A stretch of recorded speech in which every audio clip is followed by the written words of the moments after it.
So I've seen the Backrooms movie, and what do you know? This movie is pretty good. I know a lot of the comments and the people said that, oh, why do you actually like this movie? Because that movie was not like that one Roblox game, and where's the entity, this and that.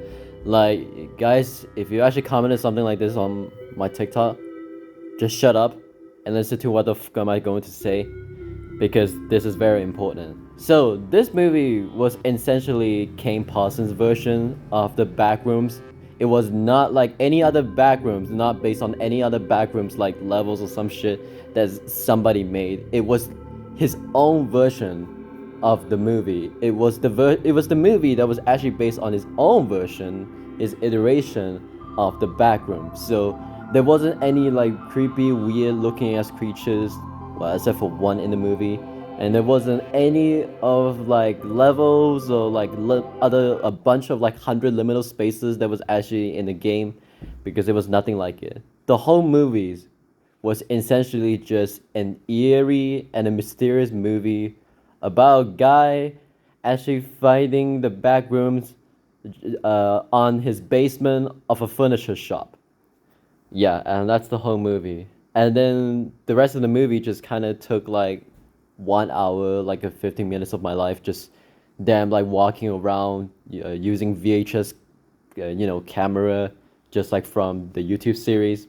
Obviously, there was async, pretty cool, and there was that one therapist who went to the back rooms and then sees, yeah, she definitely sees some shit in the back rooms, because it was frightening, and and a little bit terrifying. And there are monsters in the there are monsters in this movie. Well, only for one, and that's all I could see. And all I know is that this thing could actually perform well when people just don't really care about like any other iterations of the backrooms, and they just like have no idea what the backrooms was all about. So when they see this movie, they'll be like, oh, so this is what it was, and this is what it was actually mean, and they got nothing to say about it because we don't really care. I honestly do not care how many iterations of the backrooms was. I only did care about Kane Parsons versions, but just because he made that YouTube series that was actually uploaded for like, I don't know, a year. I think a year ago or something, before he actually worked on the movie. So yeah, good cinematography, and I think the music itself is actually quite good. Consider that Kane also worked with another guy who made the music, and it actually sounds pretty cool, pretty eerie.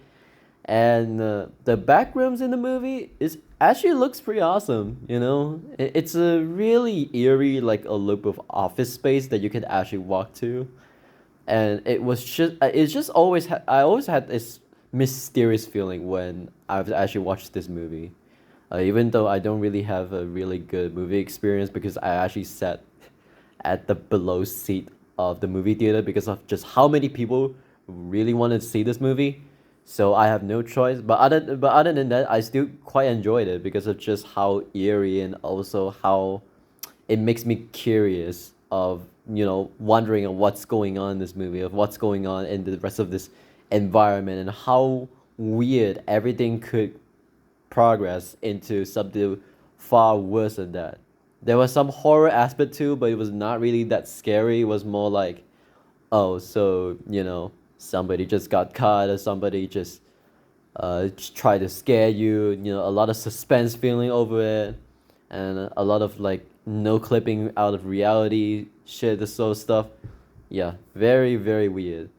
But I think that's the good aspects of the movie that I could find in it.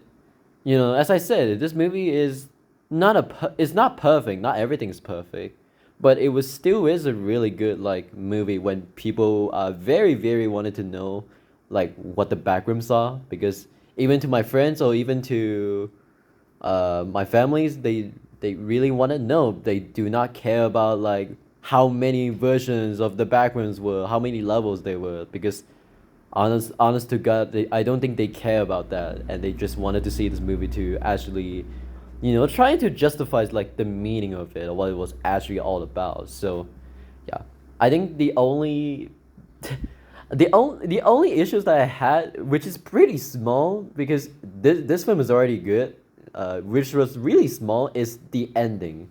The ending felt like they just kind of cuts it abruptly. Like, we don't even know what happened to the therapist character or what happened to, Clark and the main protagonist and the duplicates of this sort of thing.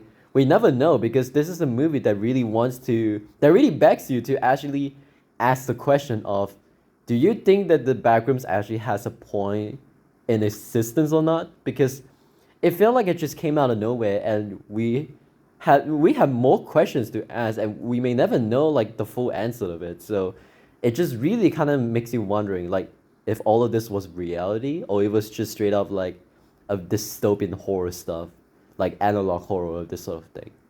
So yeah, coming from a 20-year-old director who is 1 year younger than me, yeah, good for him though. He really made a really huge achievement to me. I'll say that this was an A24 movie directed by a 20-year-old, and that was really impressive. Like coming from Kane. So good for him, and also good for the people who are actually involved with this movie. You guys did an amazing job, and yeah, it's quite impressive. Obsession is also an impressive movie as well. I really recommend you guys to watch it. But other than that, that's pretty much the review and all the things I could say. I'm gonna give this movie a 7 out of 10 because it was still not great, and yeah, and also it was still is a pretty good, decent horror. So yeah, that's pretty much it, and see ya. Am I getting clip out of the reality?